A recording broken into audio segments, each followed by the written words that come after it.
we talk about the VIP camps that are coming up this year for you and Drumeo? Yes. Yeah. Year 4. This is our 4th year of doing these camps. Wow.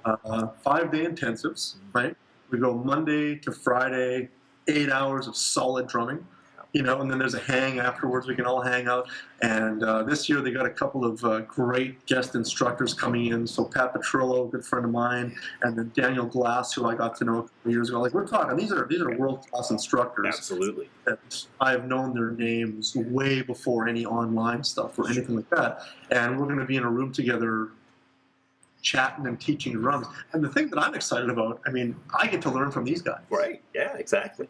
Because it's different perspectives, it's the history. I love Daniel's approach to the history of drumming and the history of drums.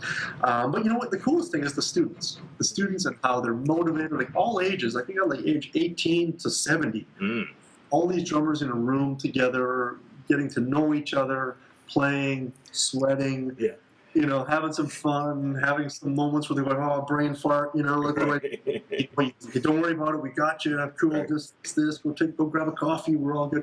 Those are so much fun. I look forward to those each year, and it's almost like when each camp is done, it's like, oh, no, I got to wait a whole year. But I believe we have 4 coming up in May, 4 different separate weeks, and it's a blast. Dave Atkinson and I, we head those up, and the guest instructors come in, and I think one week we have Aaron Edgar from Winnipeg, and then Jay Dakeman, a local instructor, who's once again been a friend of mine for many, many years. So we have a lot of fun. It's my job is fun. Like I don't know, I can't complain. Like you get to play drums for a living, right? That's a pretty good gig. Like, my job is like, hey, it's like my hobby turned into my job, and my job is my hobby. That's right.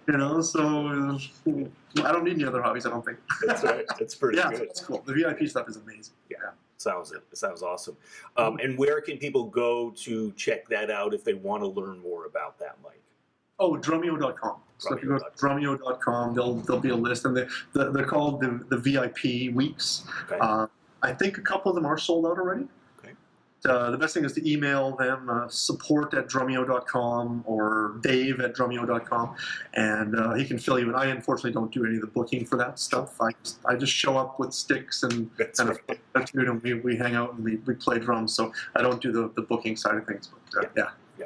And what else is coming up for you in 2017? That I know you mentioned the orchestra and the Santana tribute band. Can we talk about those things as well? Yeah. So the Santana tribute band, we've been together for 4 years now, and it's with 7 of my greatest friends. There's nothing better than being in a band with friends, because when the gig is over, we're still friends. You know what I mean? We're hanging out and we're goofing around and telling dirty jokes and getting to Starbucks and all that kind of stuff, right? We're finally getting busier. Now, the reason I say finally, because it's a little bit tricky to hire an 8-piece band in some places. Yeah. There's not a lot of budget. We really don't want to go play. The level of the musicians in this band is so high that we really don't want to play for nothing. But it's just a little trickier sometimes to get the budget for a big band like that, right? Unless you're working with a big production company, which we're not. But we're busy, which all of a sudden I'm getting these emails and saying, hey, we've got this gig and this weekend and that weekend, and I know I have to leave one of the VIP early, Friday afternoon, because I have to go to Vancouver Island and take a ferry to the island to go do a few shows there.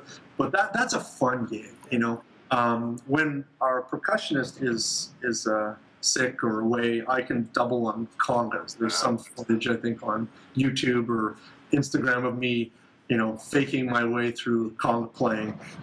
It's fun. Either way, that gig is fun. I do have a bit more fun on drums because my hands don't hurt the next day. Sure. But when we do, Kyle Radomski, he's another drum instructor. Yes. He fits in on the drums for us because he used to play in that band before me. Cool. So once again, great musicians, great people. A lot of fun. With the orchestra, that's a whole different thing. That's out in Edmonton, Canada. That's with John Cameron Entertainment. And John Cameron actually, he runs Keller Dinelli Construction. He's a construction, right? He runs this big construction company. But music is his passion. So I've known John for about 10 years now. And we've been doing, it's all these corporate events, like fundraisers where they raise hundreds of thousands to millions of dollars, for needs. I can't even tell you the amount of charities that we've worked for. I've been working with John for quite a few years, so they fly me into Edmonton. We'll do a couple days of rehearsals, and it could be anywhere from an 18-piece orchestra with 10 singers, Mm. a 65-piece orchestra with 250-piece choir. Wow. So it's all big theater stuff, Yeah. big or very big stage. This season we've got 2 things coming up in June in Edmonton, and they are corporate events. Figure out how to get into that by going to johncameronentertainment.com, I believe. Okay. That's the website. Yep. And, the first one is going to be at the Winspear Center in Edmonton, which is with the Edmonton Symphony, Wow. which is fantastic. It's a rock gig. Like we're doing a tribute to the piano greats, like to the pop piano greats. So I think it's Queen, Billy Joel, Elton John, somebody else. Yeah. I haven't got the music for that yet, but that's going to be spectacular. That's and great. then 2 weeks later, we're doing something, I believe, for a bunch of government officials in Alberta or something. I don't quite get the details till I'm there. Yeah. But it's the musicians in that group. I mean, even the smaller group, half of them were instructors of mine at that college I went to. Wow. Wow. That's so amazing Yeah. because they were instructors when I was a student. Yes. And now I'm trying to hold the fort together while these sax players and trumpet players, and we're talking the top A players, the top horn players, and the top, keyboard players, and everybody in that town. Players, they're just spectacular people and spectacular musicians, and it's so inspiring. Like, I mean, there's another inspiration for me. Like when I get a call or an email about these gigs, it's like my kids. So, and that's my excitement. I don't go, oh, great, another gig. I got to work on music. No, it's. I just start busting, and I can't wait to start working on the music. So that's awesome. Blast away. Right. Yeah. I mean, I can see it. I can see the excitement. And are we talking about stuff like? I'm sorry. Go ahead. Oh, I was going to say there's also a couple of Yamaha drum clinics. One not confirmed yet, but a couple of things happening probably April and May, which is good because I haven't done some clinics for a while, and I think we'll be doing some educational clinics. It's not, hey, watch me chop out. It's going to be, I want to teach people how to do stuff and open it up to questions. Right. Anyways, enough about me. No. Yeah. Back to you now. Back to you.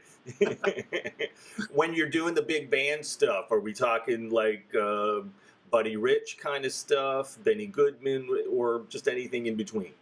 No, it's arrangements of pop tunes. Ah, okay. Like, for example, we would do Bohemian Rhapsody by Queen. Yeah. Stairway to Heaven by Zeppelin, but the version that's done by, it's on YouTube, Heart, the girls from Heart. What are they, Nancy Wilson? And Nancy Wilson, yes. Yeah, I watch that on YouTube. We do that version. Wow. It's unbelievable. Some big band stuff, like it depends on the vocal side of it. We've done some Sinatra, we've done Bublé, like the Bublé stuff. A lot of the arrangements are David Foster arrangements. William Ross is the arranger. I know his son Matt very well out of LA. And sometimes we do a lot of David Foster arrangements, which is great. So we get permission because John and David are very good friends. John Cameron. So it depends. It depends on the show. But the one coming up is going to be strictly rock. Yeah. So I get to break some drumsticks on this. Right, there you go. Right. It sounds like a lot of fun. There will be a lot of ding, ding, the ding. I don't think. I don't know. Right. Well, you'll know that if you'll know that too if that's what it's there. Right. So It depends on the show because we have such a variety of stuff. These musicians can play anything. It doesn't matter. We've done slow ballads all the way up to up tempo swing to Bohemian Rhapsody. yeah. You know.